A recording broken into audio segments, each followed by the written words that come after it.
Eu sou Leonardo Gadelha, servidor público.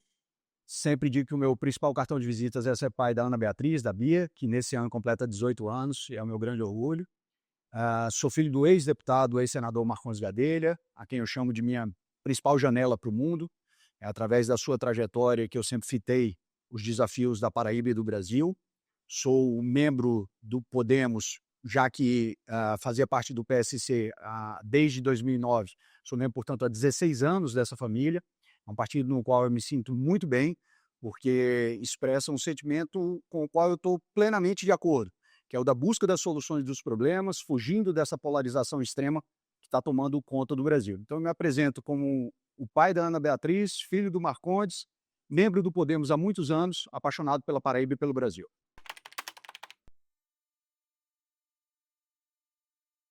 Um desafio grande, efetivamente. Havia, como há agora, uma série de obstáculos para que se possa prestar um serviço de qualidade à sociedade brasileira. O principal desses obstáculos, o principal desses problemas é a diminuição drástica da força de trabalho.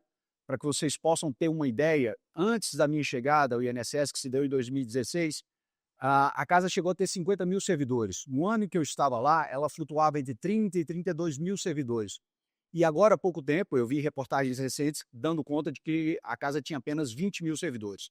Ao mesmo tempo, a população está mais longeva, o que é uma conquista civilizatória do Brasil. A gente precisa celebrar essa conquista, mas é um grande desafio também para quem presta serviço a essas pessoas que estão vivendo mais e usufruindo dos benefícios por mais tempo. Então, quando você tem uma diminuição da oferta de trabalho, um aumento da demanda desse mesmo trabalho, você precisa apostar em outras respostas. E foi isso que eu tive a oportunidade de fazer. Havia, no momento em que eu cheguei à casa, uma série de iniciativas colocadas sobre a mesa. Eu pude fazer aquilo que eu chamo de apadrinhamento moral, intelectual, administrativo dessas ideias. E uma dessas ideias, um desses embriões, foi o INSS Digital, que hoje é conhecido como o INSS. Depois eu vou contar a história sobre o nome que foi dado a esse projeto, mas que já vinha sendo gestado e que não tinha, por parte da alta administração da casa, a orientação de prosseguimento, a atenção necessária. Isso eu tive a oportunidade de fazer, conhecendo mais amiudadamente cada uma das propostas, pensar aquelas que faziam mais sentido naquele momento, e hoje nós temos uma plataforma, o meu INSS, que é revolucionária não só no trato entre o Estado e os cidadãos no que diz respeito às suas aposentadorias e outros benefícios previdenciários, mas que acabou sendo uma referência para a administração pública como um todo. Hoje você tem várias outras plataformas que apresentam soluções de interface entre o cidadão e o Estado e a máquina pública, muito semelhantes àquelas que foram primordialmente, inicialmente, apresentadas pelo meu INSS. Isso é razão de muito orgulho para mim.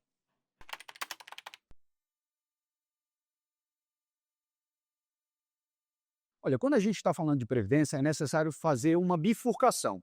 Uma coisa é a gestão do INSS, do Instituto Nacional do Seguro Social. Outra é o manejo do regime geral da Previdência, o sistema previdenciário em si. No que diz respeito ao funcionamento do órgão INSS, nós temos muitas iniciativas a adotar. Uma delas, eu repito, é a adoção de novos concursos. A gente precisa recobrar a nossa força de trabalho. Mas a segunda e mais importante é apostar nas novas tecnologias, tal qual eu comecei a fazer ali em 2016. As novas tecnologias vão dar muitas respostas. Vão aumentar a celeridade no enfrentamento das questões, vão diminuir a possibilidade de fraudes, de novas intercorrências negativas, externalidades negativas na relação entre o cidadão e a casa e o Instituto Nacional do Seguro Social, e vão, acima de tudo, fazer com que todas essas relações sejam mais fluidas, tanto no tempo quanto na segurança e no conforto. Então, a gente precisa ter mais servidores e a gente precisa investir mais em tecnologia. Mas essa é apenas uma pequena parte da história. O que interessa a maior parte da sociedade brasileira é o manejo do regime previdenciário, é saber da sua sustentabilidade. Nós temos que levar em consideração que nós somos um país que está mudando drasticamente a sua demografia. Nós vivemos, durante a segunda metade do século XX, um boom demográfico, porque tínhamos um número muito maior de pessoas em idade economicamente ativa do que crianças e do que idosos. Isso começou a mudar. As pessoas estão vivendo mais e as famílias estão tendo menos filhos. Quais são as implicações disso para um futuro não muito distante? Estou falando aí no máximo de uma década.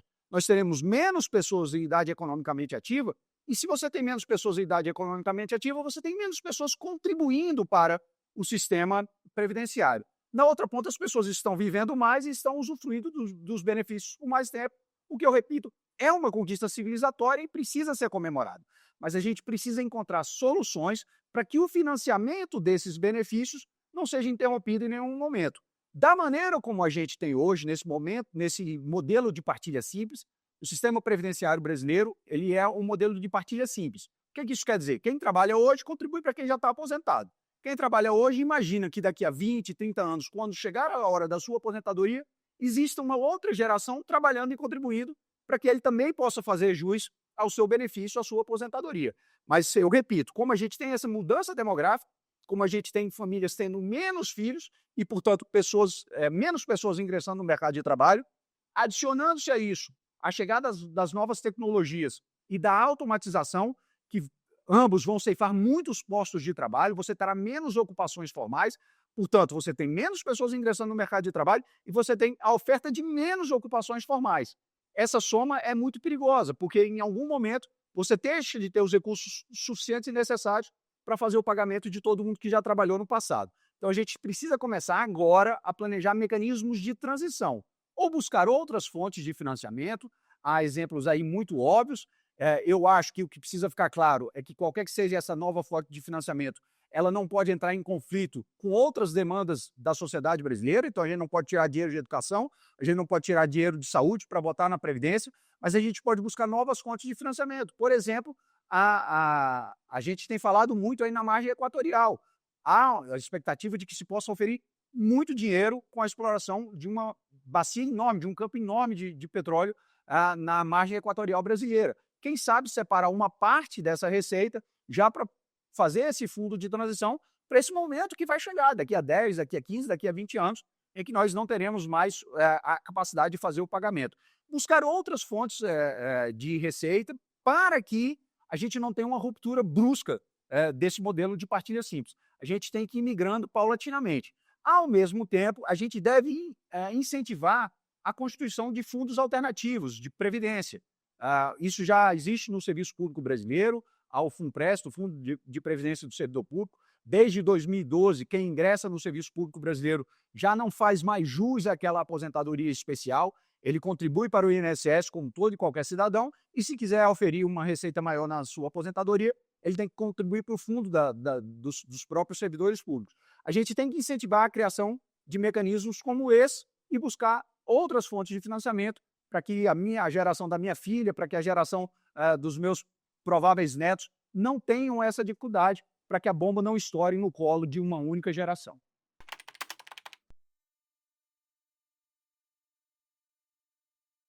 Olha, você já tem alguns mecanismos para isso. Hoje, um MEI já pode contribuir, as pessoas todas podem fazer contribuições individuais. A gente deve buscar mecanismos que fomentem esse tipo de atitude, que as pessoas entendam a importância de contribuir, não só para que elas tenham uma renda na velhice, mas para que elas continuem ajudando a sociedade como um todo, porque eu repito que essa engrenagem precisa continuar rodando muito bem, a gente precisa ter gente contribuindo para que aqueles que trabalharam no passado possam receber aqui hoje. Então, incentivar todo mundo que está na informalidade para fazer as suas contribuições. Agora, obviamente, o mais importante seria criar novos postos de trabalho. Se a economia crescer, se a gente conseguir domar os impactos das novas tecnologias, que indiscutivelmente vão ceifar alguns postos de trabalho, mas podem eventualmente criar outros tantos. Se a gente souber conjugar todas essas variáveis, a gente pode criar novos postos de trabalho e diminuir um pouco a informalidade. Então, trabalhar nas duas pontas, incentivar os informais a contribuir e tentar fazer com que a atividade econômica do país cresça de maneira sustentável e permanente, para que a gente esteja sempre gerando novos postos de trabalho de natureza formal, para que essas pessoas também contribuam para o sistema. Eu repito, talvez o principal desafio tenha sido efetivamente o número reduzido de servidores. Eu repito que em determinado momento a casa já chegou a ter mais de 50 mil servidores. Quando eu era presidente, esse número flutuava ali entre 30, 31, no máximo 32 mil servidores, e ele continuou em declínio desde então. Essa foi uma das razões, inclusive, pelas quais a gente precisou fazer uma aposta muito firme em tecnologia. Existe aquele velho conhecido ditado chinês, né, de que toda crise gera a sua própria oportunidade. No INSS, na minha passagem, eu tive a oportunidade de constatar isso. A gente tinha uma crise com um número reduzido de servidores, a gente precisou fazer esse investimento massivo em tecnologia.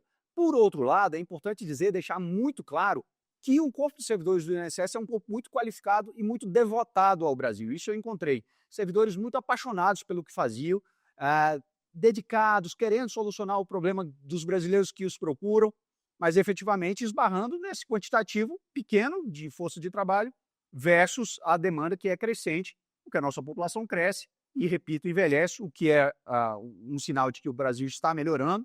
É uma evolução no processo civilizatorial que precisa ser comemorado, mas do ponto de vista da Previdência, do sistema previdenciário, é sempre um desafio. Então, para tentar resumir tudo isso, o grande desafio era uma pequena, porém muito dedicada e qualificada força de trabalho para fazer frente a desafios crescentes. O que a gente teve que fazer? Apostar em tecnologia.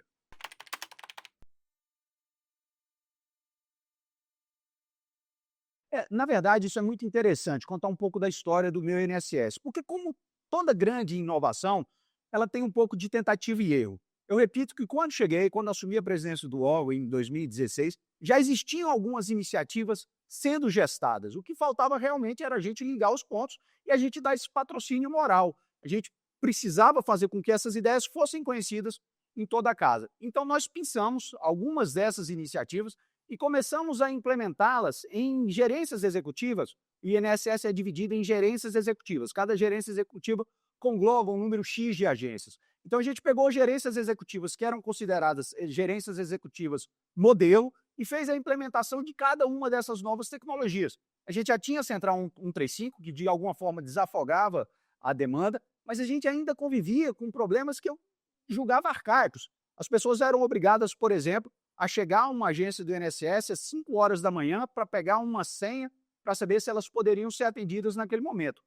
Com a aposta em tecnologia, a gente eliminou metade do problema, porque a gente acabou com esse tipo de ignomínia. As pessoas não precisavam mais se submeter a esse tipo de humilhação. Elas faziam todas as suas demandas, todos os seus agendamentos remotamente, para quem já tinha familiaridade com a tecnologia, para quem não, poderia continuar usando a Central 135, para quem também não se sentia confortável com a Central 135, podia continuar utilizando a agência. A gente foi fazendo essa adaptação aos poucos, porque a gente sabia das dificuldades de colocar esse pacote todo de uma vez.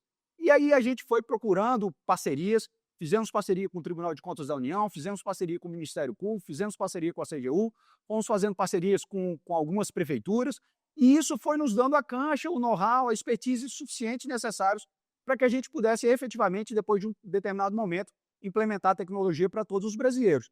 Outra coisa importante também é que nem todas as demandas estavam presentes no meu INSS no primeiro momento. A gente sabia que tinha uma curva de aprendizagem. Então a gente foi colocando aos poucos. Hoje, praticamente todas as relações entre o INSS e os cidadãos podem ser feitas remotamente. Então, interessante, importante fazer essa retrospectiva, porque outros gestores públicos podem estar nesse momento pensando em implementar uma disrupção na sua cidade, no seu estado, na sua repartição. É importante ter isso em mente, que o melhor modelo é o da tentativa e erro, e avançando aos poucos, entenda o feedback, a resposta da sociedade, como é que os cidadãos estão vendo aquilo. Com essas respostas, retroalimentando o modelo, a gente chega em algo que é muito eficaz, como é o INSS hoje em dia. Olha, é importante, antes de mais nada, fazer uma grande distinção. Eu vou reiterar o que disse há poucos instantes.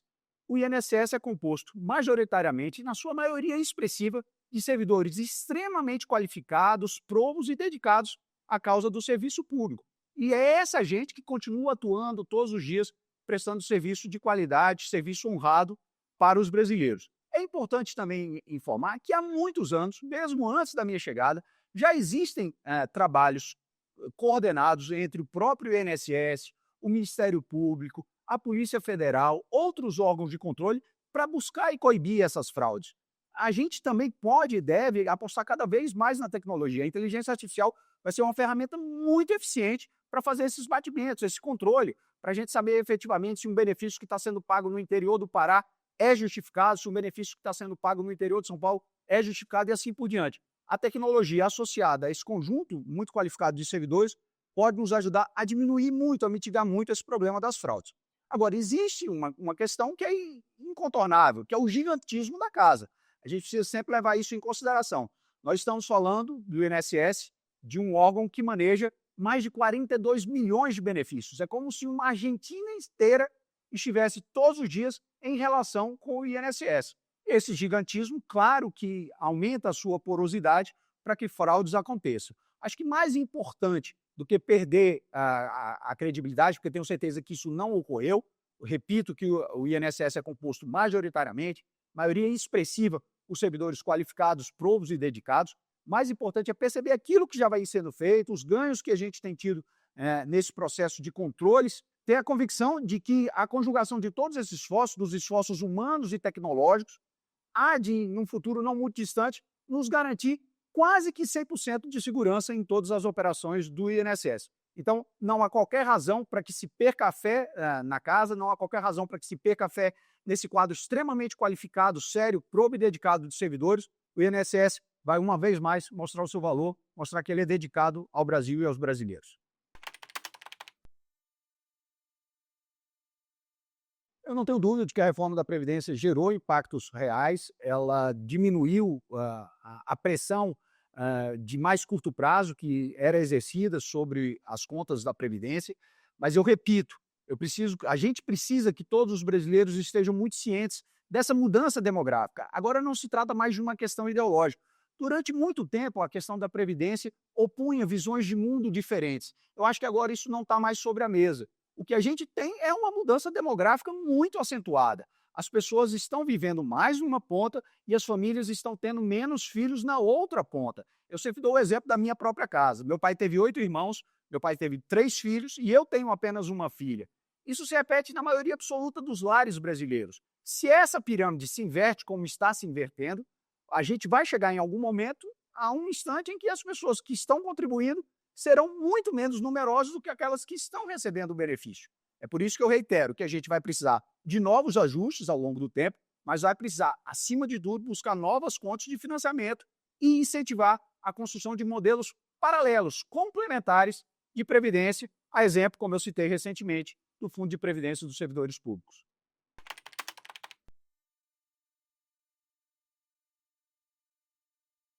É muito grande, o meu INSS é uma prova disso.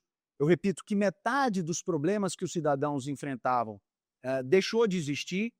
A ida até uma agência, a primeira relação com a casa, a primeira conversa com o Instituto Nacional do Seguro Social, ela não precisa mais ser feita presencialmente. Isso era muito desgastante, porque as agências não estão em todas as cidades, nos grandes centros os deslocamentos são cansativos, muitas vezes são extenuantes, especialmente para pessoas em idade mais avançada ou que possuem alguma deficiência.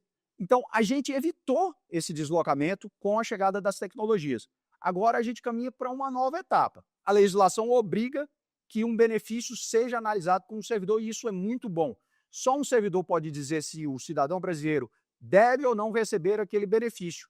Mas um processo automatizado, com a ajuda de ferramentas como inteligência artificial, analytics, outras ferramentas, podem ajudar a fazer com que essa análise seja mais célere, seja mais rápida. Então a gente não deixa de ter a sensibilidade humana, um servidor que conhece a casa, que conhece a legislação como um poucos, mas que consegue compilar os dados mais rapidamente com a utilização dessas novas tecnologias. Então, se o problema da entrada do benefício foi superado com a chegada do meu INSS, o problema da análise, da concessão ou da denegação de um pedido será superado nos próximos anos, porque todo esse processo vai ser muito mais rápido, sem que a gente perca uma etapa fundamental, que é a análise feita por um servidor concursado, brasileiro, dedicado às causas do Brasil. A gente conjugando tecnologia e esse corpo técnico qualificado, a gente tende a entregar um serviço público de excelência e muito mais célere.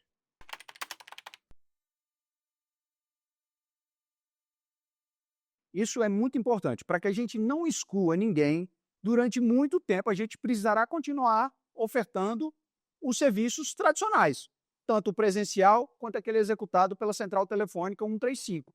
A tecnologia para as novas gerações já não traz qualquer mistério, mas para aqueles cidadãos já de idade um pouco mais avançada pode ser realmente um grande dificultador. Então, a sensibilidade política, administrativa obriga que durante muito tempo a gente mantenha todos esses canais trabalhando em paralelo. O canal presencial, a central telefônica 135 e a digitalização. Paulatinamente, a gente vai avançando para uma sociedade que está migrando toda a sua relação para um mundo digital e que será, daqui a alguns anos, capaz, hábil, para fazer todas as suas transações por intermédio de um celular, de um notebook ou de um outro equipamento qualquer. Quando esse instante chegar, aí a gente poderá desmobilizar essa estrutura física e envidar mais esforços no mundo digital, trazendo ainda mais celeridade para todos os brasileiros.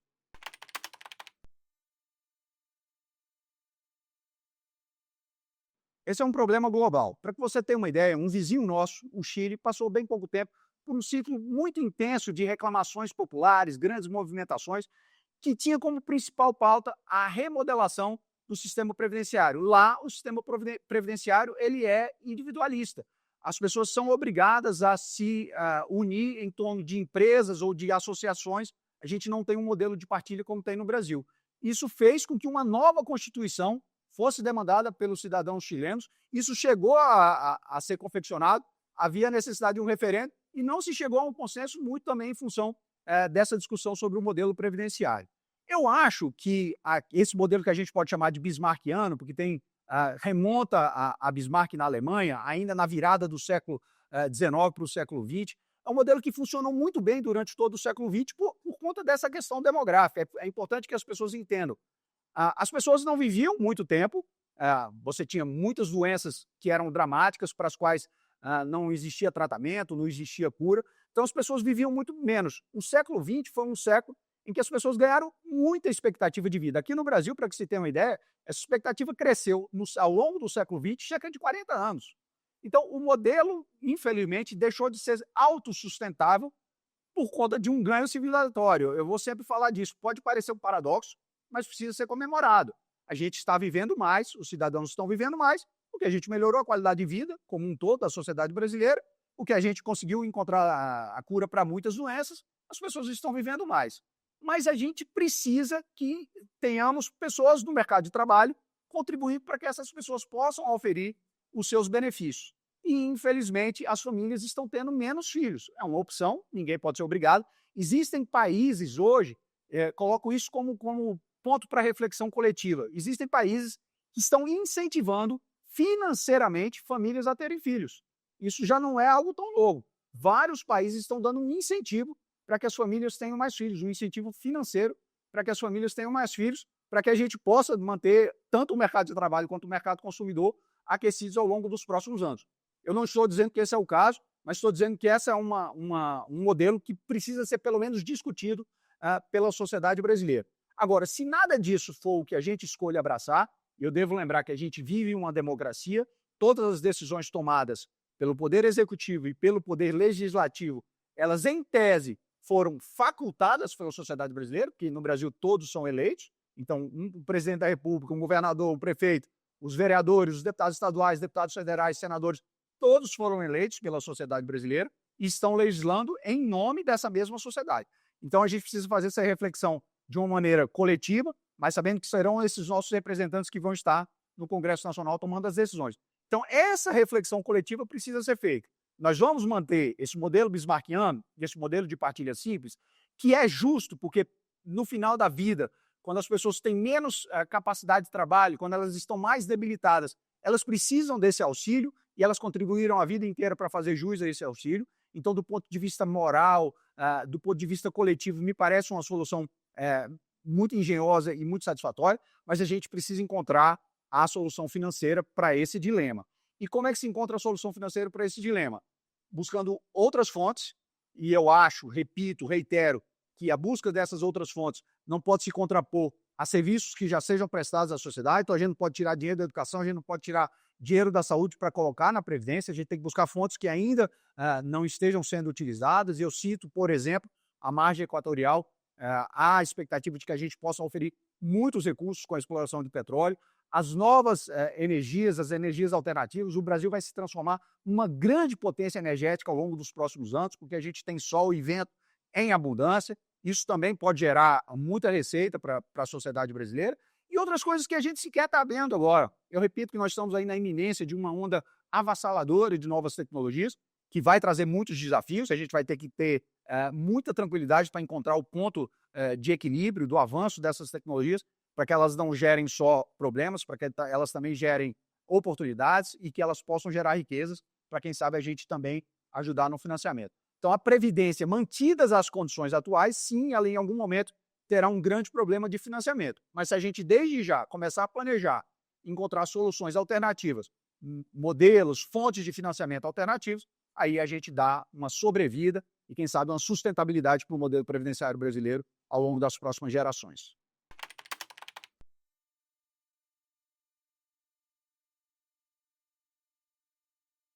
Eu acho que a opinião pública precisa estar muito atenta.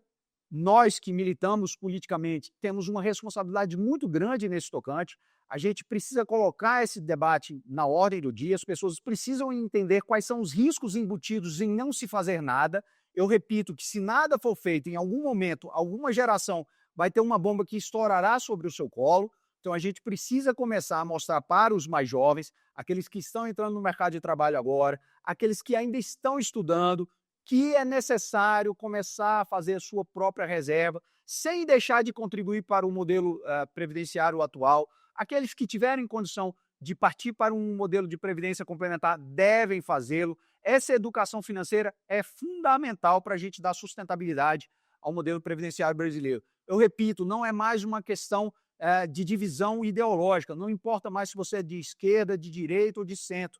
É uma questão demográfica, que leva em consideração a mudança do perfil das famílias e uma mudança comportamental, que leva em consideração a incorporação de novas tecnologias e a diminuição de postos formais de trabalho. A gente precisa ter tudo isso em mente, saber que isso vai acontecer ao longo dos próximos anos e encontrar alternativas. Uma das alternativas é a educação financeira, jovens que estão ingressando agora no mercado de trabalho, jovens que estão estudando, entender a importância de fazer as suas reservas complementares e de continuar contribuindo para o modelo oficial, mas a gente que também está militando politicamente começar a buscar essas fontes alternativas para que elas possam alimentar o modelo a partir de agora, nos próximos 5, 10, 15, 20 anos.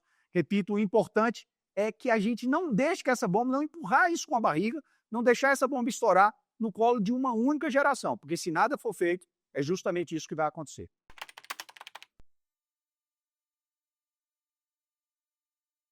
A mensagem é de fé inabalável no futuro do Brasil. A nossa nação é uma das 3 únicas do planeta que tem mais de 8 milhões de quilômetros quadrados, mais de 200 milhões de habitantes e que tem a sua economia entre as 10 maiores do globo. As outras 2 são os Estados Unidos e a China. O Brasil tem todas as condições, nesse século XXI, de participar dessa conversa, de ser um player internacional dos mais relevantes. Para isso, a gente precisa continuar apostando na qualificação dos nossos jovens, dar a eles as alternativas, as oportunidades necessárias para que eles brilhem. A gente precisa saber absorver o melhor das novas tecnologias. A gente vai viver mudanças dramáticas nas nossas relações sociais. Todo mundo vai viver essas mudanças, mas a gente no Brasil precisa se adiantar para não perder esse trem-bala da história. Um país que tem todas essas potencialidades, que tem um povo tão ordeiro, tão trabalhador quanto o nosso, se tiver os incentivos corretos, dado pelo Estado brasileiro, vai decolar. Eu aposto muito nisso. O Podemos aposta muito nisso. A gente quer que você aposte também. Juntos podemos.